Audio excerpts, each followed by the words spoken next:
You may not even realize it, but someone's pulling your strings. The important thing is to recognize who and why. Let's go.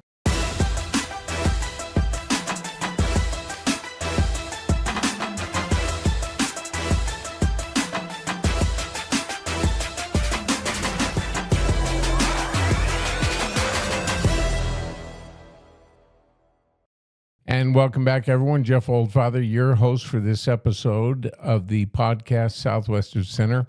And returning for the third time, a guy that just fascinates me with his outlook on different issues is Michael McCune. And Mike is a local social influencer, 46,000 followers. 7, just clicked over 7, yeah. What's 1,000? Yeah, what's 1,000? Yeah. Among friends? Mm-hmm.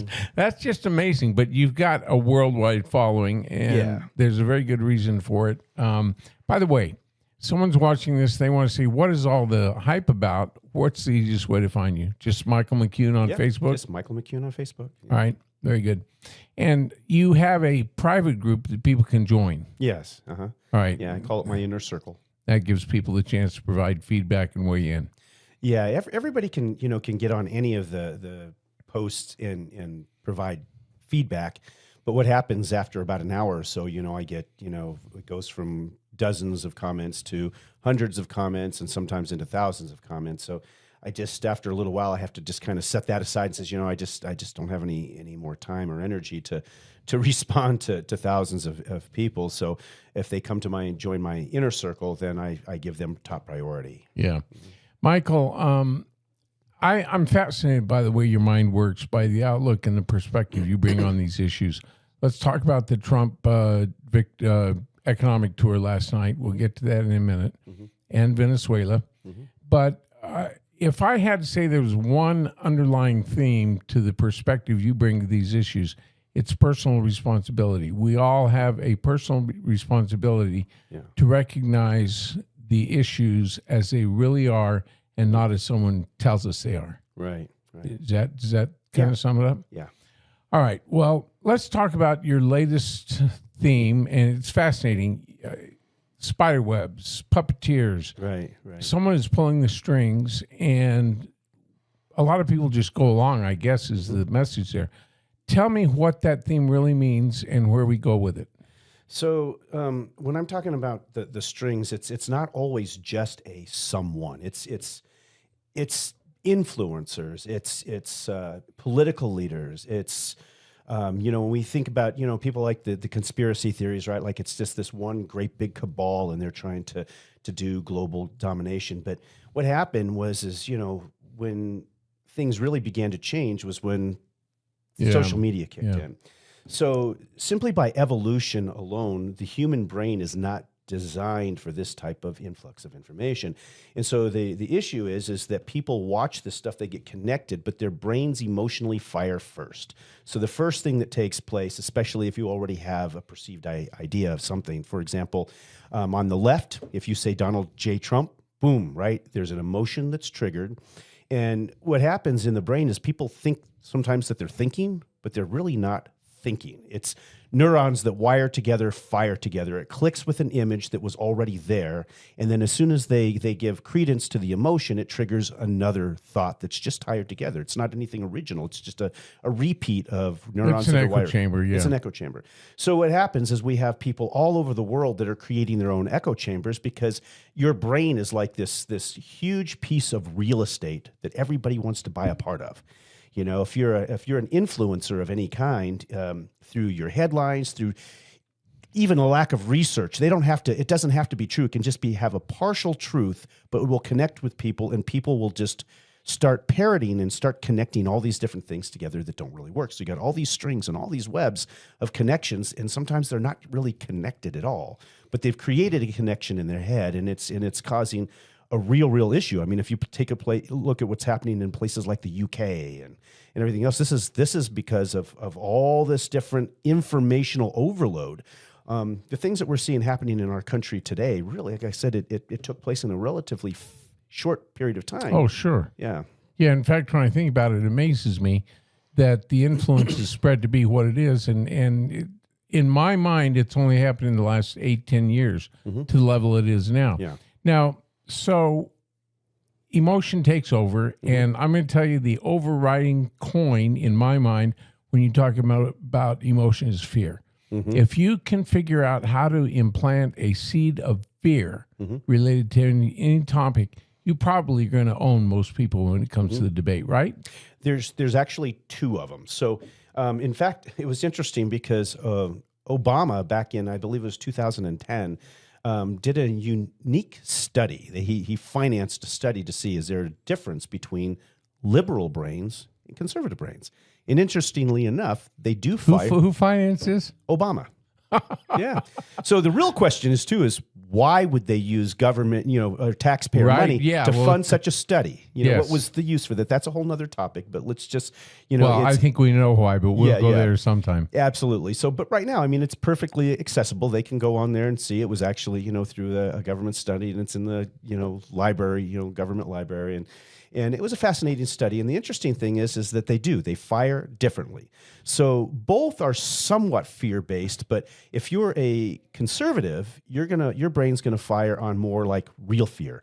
That's why when we see, for example, illegal immigration, and we see them visually coming across the border, we perceive that as a real threat. But for the liberal mindset, what feeds them is moral outrage, and that's what they learned, and that's what started a lot of this. Is you have people that Democrats didn't used to be go to college to get political science degrees. But if you've been watching about the last 20 years, in fact, all the way from Obama, Clinton, George Bush, AOC, yeah. Hakeem Jeffries, these are all people that went to school for political science degrees, and political science degrees are to teach how to manipulate voters, how to get them. So on the left side, they do it through, like I said, moral outrage. If they can say that Donald Trump did something that made them upset, then they get morally outraged and they rally behind it. Let me interrupt. Yeah. The left, liberals, that camp, and especially in the extreme part of that camp, they think they own the moral outreach. Am I right? They do, yeah. They're, And that we can't feel the same type of moral outreach because we're not moralistic people. right. So now on the other side, we see what people perceive as a real threat. It's not about moral outrage per se, it's what they see as a real threat. So for example, if you were to bring up to a conservative and say the word Islam or Islamic or jihad, oh my gosh, you'll see their strings being pulled like you wouldn't believe. So they have the same strings, you just have to know as an influencer which one. And so what I do a little bit different is, because I've been doing this for so long and I've had some unique experiences with some really awesome, martial arts instructors who were brilliant strategists. I use this in a ways I can recognize how different influencers are using it. I can go to a headline and I know that from the moment I turn on a video on YouTube or on the news, I already know within the first 30 seconds where they're going to either going to try to figure to trigger fear or moral outrage. And you'll know that within the first 30 seconds of which one of those strings they're attempting to pull. And then once they've pulled that string, they're going to give you all the information, very, very disjointed. Some of it will be true. Some of it won't have any connection at all, and it doesn't matter because it just keeps reeling you back in. Now, let me ask you this. It's interesting that you brought up, for example, Islam, jihadism, those topics, because they really do, I think they incite fear and moral outrage. But I always try and temper what I'm looking at with a realistic view. By that, I'm saying not everybody who practices Islam is a jihadist. So in my mind, there's a middle ground. But those whose coin is moral outreach, there is no middle ground. Right. It's either my way or the highway when it comes to those issues, right? Yes. So there's no moderation. No. And that's what we're lacking. So am I correct in saying that, to sum up the idea of puppeteers or the strings that are being pulled, it's all of us, but it just depends on whether you're reacting with moral outrage or fear? Yep. Unless, up and until you practice, one of the things that I learned in martial arts from my teacher. By the way, mention the three-legged stool of martial arts when it comes to thinking defensively or strategically. Sure. The concept of Japanese Budo, which Budo just means the way of war, is to understand and to program your thinking through the idea of mind, body, and spirit. So, like I said, I have people will come in and say, Michael, do you teach self-defense? I said, sure. Which aspect of the self are you looking to defend? Your mind, your body, or your spirit? And they give you this kind of dumbfounded look on your face. It's like, all of them? I said, good answer. So this is why, Okay, I just wanted to lay that baseline before we go any further, because it's important for people to understand what your baseline, what your strategy is based on. Yeah.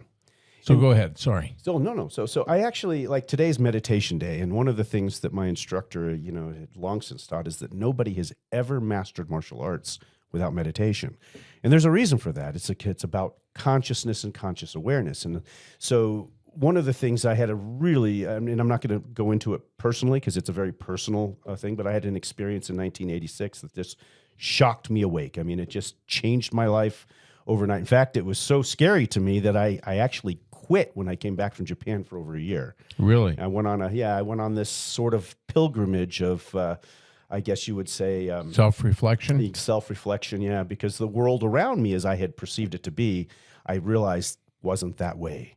So I had to change my views and my understandings, and so it led me on a different path.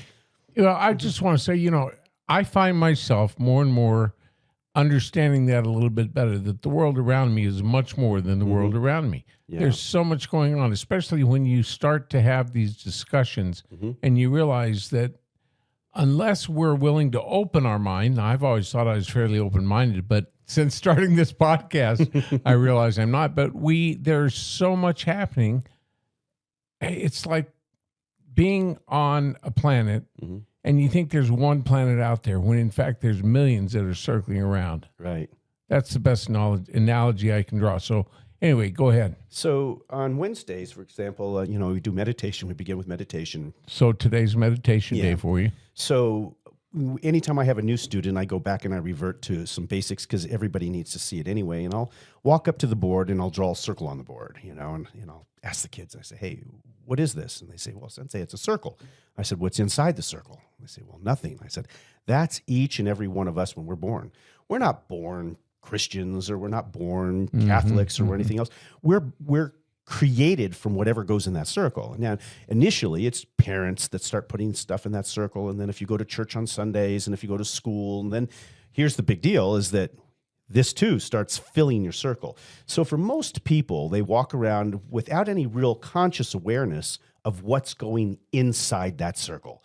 So everything they read, everything that they think, every conversation that they have, everything they watch on television, every song they listen to is all putting strings inside of that circle, right? And eventually, what happens is that circle gets very, very, very filled, and that becomes who they are. They believe that all of those things that have been put on there is now their identity. That's who they are. And so this is why it's really easy if somebody identifies with something to be able to pull their strings. So let's say, for example, somebody said they were, I'm going to use one that's not as common around here. Let's say they were a Protestant, right? And you identify and you say, I am a Protestant. Okay. Now somebody comes along to you and they say, oh, no, that's the wrong religion. You need to be Catholic. Now what happens is all of a sudden that emotion triggers because they've identified with that's who they are. Now that string is pulled. So the secret of what some of these greatest influencers are is they understand how that works and how all that information went into that circle of yours and how they can tug on each one of those strings to guide you in a certain direction. And now not all of it's all just about evil. Some of it, we have, thousands and thousands of powerful influencers, YouTube influencers, and all they're looking for is clicks, followers to make money. It's not an evil plot, right? But it still tugs on all of those strings. Right. And the ones that are really good at it find the most emotional strings, I would assume, and use those to manipulate people. Right. Let me give you an example that's real best common. Example. Yeah. So let's say, because we've probably all experienced this at one time, you're driving down the freeway. You're in the passing lane, right? And you see this person in your mirror, right? And he's starting to come up on the right-hand side, and you can just see he's in a hurry, and he's going to cut you off, right? Right. So what do a lot of people do? They automatically say, oh, this guy's being rude, and they speed up so that guy can't get in. Now, what happens when that guy actually speeds up and he cuts you off? Now you're angry. Yeah. Because in your mind, it was triggered that this guy was being rude. That wasn't a thought. That was a trigger. It's the same trigger that happens the same time. So the next time somebody does it, it repeats the same thoughts, having the same thoughts, repeat the same emotions, without ever consciously stopping to say, I wonder why this person is in a hurry. Yeah. Maybe his wife was in a car accident or having a baby, and he's just really, really, truly emotionally in a hurry to get there, and it's for a valid reason. But we don't stop to think that because we're just automatically follow those triggers until we become aware of them. And we're defensive. Right. Yeah. So I see, literally over the years and years of meditation, when a thought pops up into my head, I literally see it as if it's on a video screen. It's like, oh, well, that was an interesting thought. I wonder what triggered that and what that thought's going to trigger next. And so I stop and actually watch to see what that thought's going to trigger, and I don't identify with it. I don't say that thought is me. Well, Michael, you're asking people if they want, and I think this is a very effective way to think. That's why I'm fascinated by these discussions. But it occurs to me, if you're asking people to be that introspective, that's a tough sell. That's a tough sell. So instead, what I try to do is very, very simplify, to break down the strings that really control us in a way that's going to affect the voter, because we really got a big thing coming up ahead in the midterms. Yeah. This is really people. I don't think they understand how big this really is. It's huge. If we lose in the midterms, I mean, it's a global loss. Right now, the United States and honestly Donald Trump, extremely aware of what's going on. And when people are talking about, oh my gosh, UK and all these other places, and we saw, Australia and all these other places here too, and how they're collapsing, we're one midterm away of being just like them. So my goal is to break down all of these connections so that people can see them honestly and realistically, how everything ties together, like on the affordability tour, Yeah, Trump last night, first one out the gate. Yeah. So my post today, for example, was to try to break it down simply because one of the things about Donald Trump and his strategies is they're brilliant, super brilliant, but they think on terms that most Americans don't. So they try to talk to Americans in ways that they don't understand.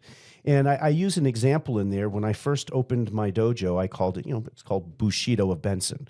Now, of course, 40 plus years martial arts training, I understood that Bushido was just a simple term that meant the way of the gentleman warrior.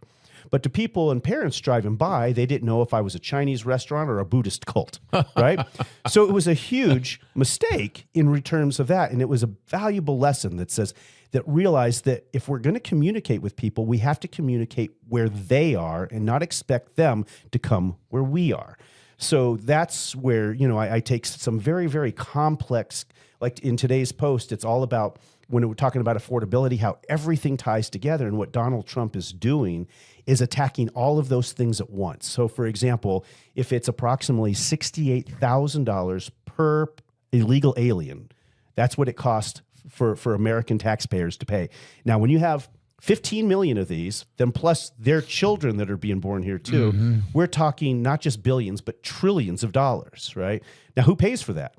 Sure. The citizen, right? So then again, now you look at crime. Well, when you have an enormous amount of crime, how does that affect affordability? Well, who pays for if you have, like in California, where if you steal anything less than $1,000 worth of stuff, you can't be prosecuted. Right. So these companies, though, they're not going to take the loss for that. They pass it on to the American people. Or they close down. They either close down. And they move on. Or they close down, or they raise the prices on their products to accommodate the amount of losses that they're having. Well, if they close down, there's a rippling effect that impacts all of us as well. Right. Yeah. Right. So, yeah. So the bottom line is all of these things cost us, but Trump has to drive home how. Yeah, and even if those companies close down, it trickles down elsewhere. Right. So now we buy it on Amazon. But now the big rage is you have in large groups out there that are actually targeting these Amazon trucks. And as soon as they drop off packages at your door, they go and they steal your packages. So again, Amazon Porch pirates. Yes, porch pirates. So again, once again, Amazon's not going to take the losses for those. They're going to replace it, and they're going to say, "Hey, we're sorry you didn't get your package, and we're going to send you out a new one immediately." Build the cost into us. They're going to build the cost into us. So when people are talking about affordability, they don't realize that big giant spider web that's everything's connected, and socialism is in the center.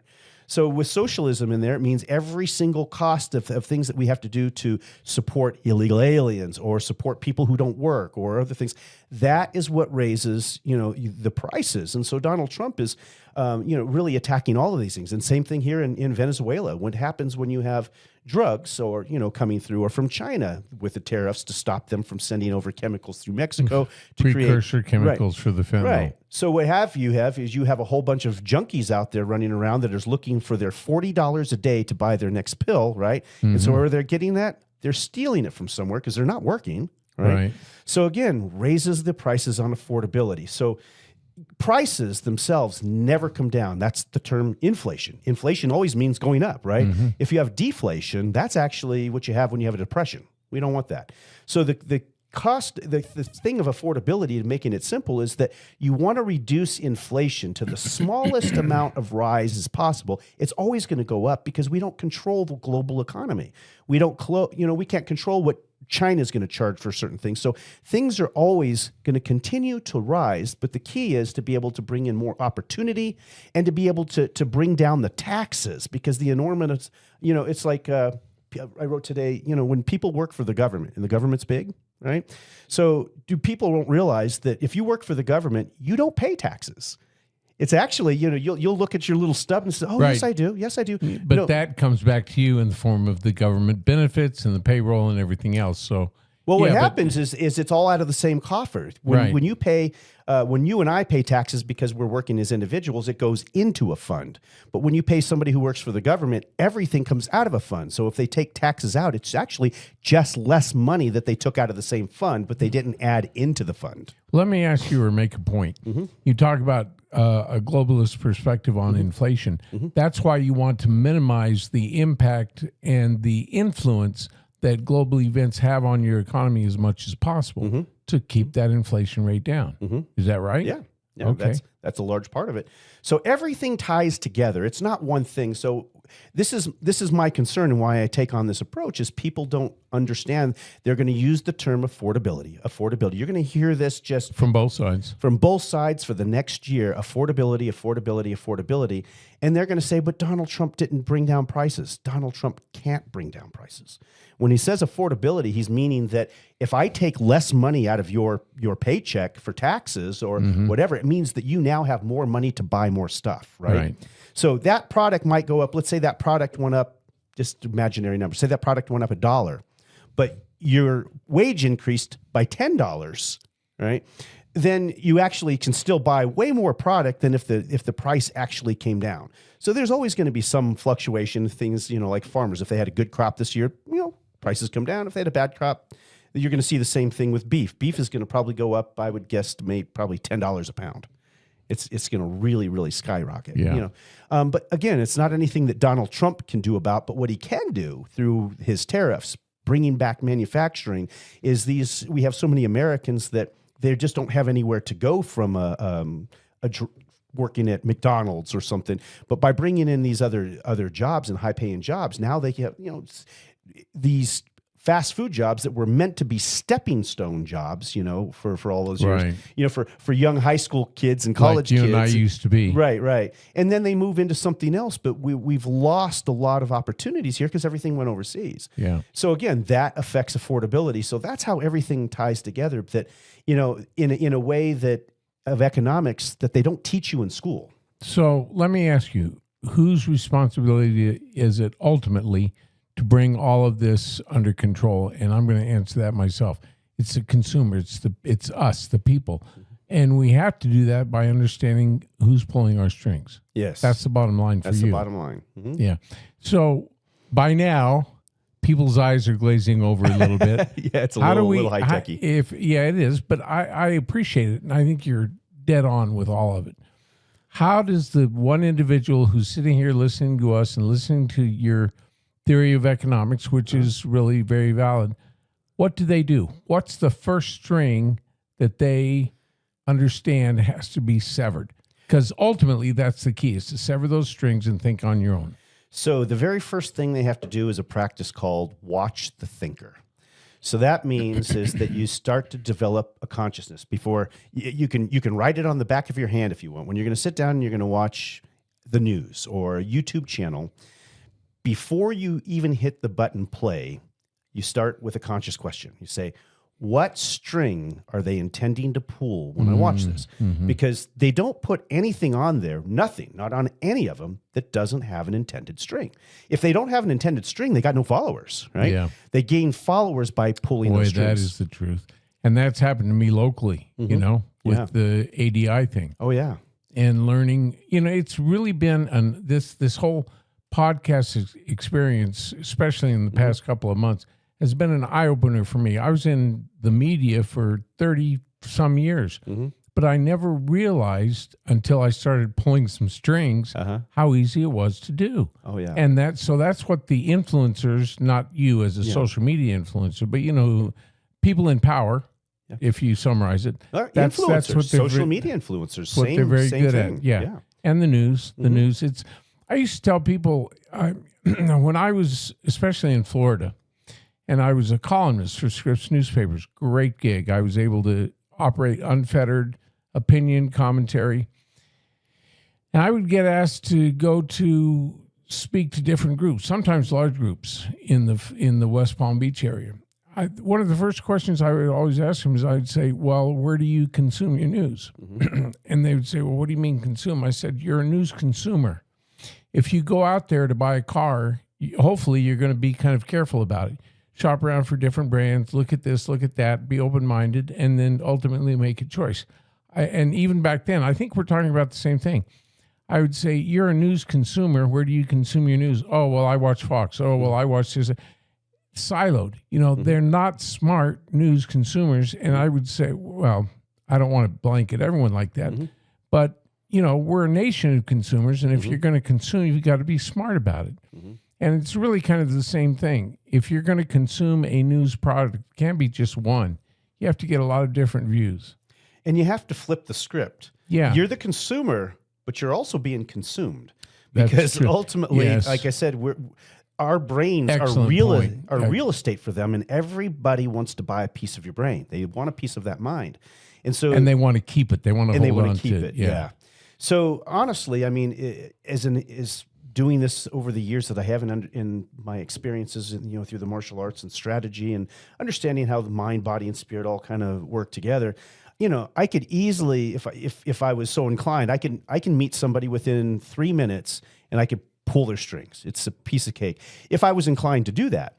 But, you know, through the years of my practice in Bushido, I've developed, you know, a moral code. And so that's what I'm implying in my podcast, in my posts, is I'm teaching people how to not be followers, right? I tell people, I said, you're welcome to come. Sure, they come, they click follow, you know, and I appreciate that. But ultimately, I want to train them to be leaders, not followers, so that they don't need me anymore, so that someday they can actually click the, thanks, Mike, it was fun. I'm going to click the unfollow button. I don't need you anymore. That's what my goal is, because I have the same dilemma as everybody else. I have, you know, wife, I have children, grandchildren, and the world that they're going to inherit, you know, is right now is not looking the best if we don't make some real powerful changes. And so that's my focus, is to help create enough leaders so that we can bring this back. I would call them thought leaders, right? Yeah, thought leaders indeed. Well, believe it or not, we've been going more than 30 minutes. We said time flies. Yeah. Is there, I wanted to cover this whole theory because I've been following you. And let's say again, all people have to do is search Michael McCune, MCCUNE, on Facebook, and they'll find your posts. Correct. Yeah. I would encourage everyone, you, if you want to follow up on this conversation, kind of open your mind to what is really happening and how these strings are maybe pulling your own world. Follow Mike, because even if you just spend 5 minutes on one of his posts, you get a completely different outlook. And so I think we'll end it here, unless there's somewhere else you want to go.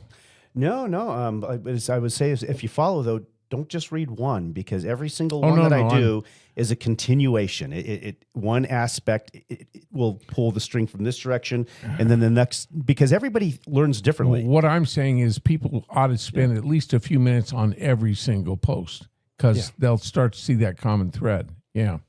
Well, thanks. This has been a lot of fun. So let me ask you, what's your youngest student and what's your oldest? So my youngest student, I would say, is right now is 7. Okay. And my oldest student right now is probably 14. Really? Mhm. You don't have any adults? So I honestly, I stopped teaching adults maybe 6 months ago because Just figured it was futile. it really was. I mean, I would have one thing that's interesting about Would adults. people argue with you? No, not so much argue with me, but they just weren't getting it. Their brains sometimes are just so hardwired that in order to learn this particular martial art that we teach, you really have to have an open mind. You have to be able to go from the inside out. And on top of that, we have adults that they have children, they have their own lives, and Sure. and they just were, I'd make a practice this time, and they wouldn't make a practice next time, and it just got to be where I'm always the one that has to stick around whether they show up or not. Yeah. And then I wind up, waiting an hour for people to show up, and then sometimes they do, sometimes they don't. So I just said, I'm just going to stick to my kids. That's Yeah, That's at least for right now. It's a little discouraging. I'd like to think that people were not so hardwired. Yeah, Well. well, that's what we're working on here, and so I've just taken the time that I was doing with that. I realized I can reach far more people through this, through my posts than I do in my dojo. So I'll continue to teach my kids because I love my kids, and that next generation of thought leaders is where we're focusing on, and we need them. Their minds are still open to what we're sharing, and Yeah, and really that's the critical group to reach because they're going Yeah. to be running the world. absolutely. Right? Scary thought.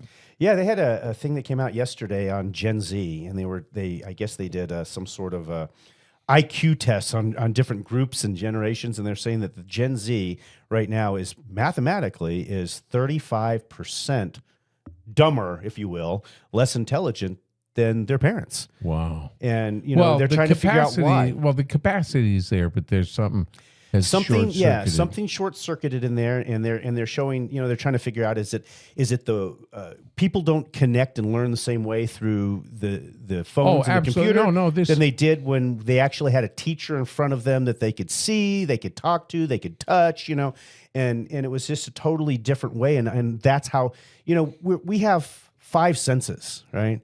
We have touch, taste, smell, hearing, and sight. And everything that who and what we are comes through those 5 senses. There are no others at this point, unless you're psychic, right? Right. And that's the only thing. So when you switch to this, you've already cut out 3 of those senses. You now have hearing, right, and sight. And even that is extremely limited because you don't know whether the It's size of information this screen, and the information is what you make of it. and the information is often, like I said, very misleading. I mean, they have some very powerful influencers out there that will hear something, and again, their brains are already hardwired. So when they're writing their posts, it may be very engaging, but it's also very false. Yeah. I find I haven't found. So I don't follow anybody because I haven't found anybody yet that I can't dismantle in their arguments. But let me interrupt real quick. So you're not trying to pull someone's strings. You're with your posts, which is what all I would say influencers are trying to do. You're I'm trying to expose the strings for people to yeah. see. Yeah. Okay. Yeah. All right. I want to make one point and then we'll wrap it up. And that is that I don't know if you get it. Every week I get a report that says you used your phone this amount of hours. I wasn't thinking of this conversation when I started thinking this, but I looked at it once and I thought, geez, I'm on my phone a lot. I have been actively working to reduce that number. Mm-hmm. I have. And now I'm very selective about what I go to because this damn thing is dangerous. Uh-huh. It really is. Well, Michael, third time back. I love the discussions. It's a lot of fun. So I assume I can have you back. Absolutely. You having good holidays coming Yeah, up? yeah. Family, friends? Looking forward to it. And you too? Yes, absolutely. All right. George and I are going to get together and do a little holiday, greeting podcast. Just tell Okay. people how lucky we are to have the friends we do. And Amen. in the end, that's what it's all about. Family and friends. Well, Michael, thank you so much. Pleasure, Jeff. My guest today has been Michael McCune, local, he's actually got a global reach, social media influencer, local native, just a real fascinating way of looking at things. I hope you got something out of this discussion, and thanks for joining us. Catch you next time.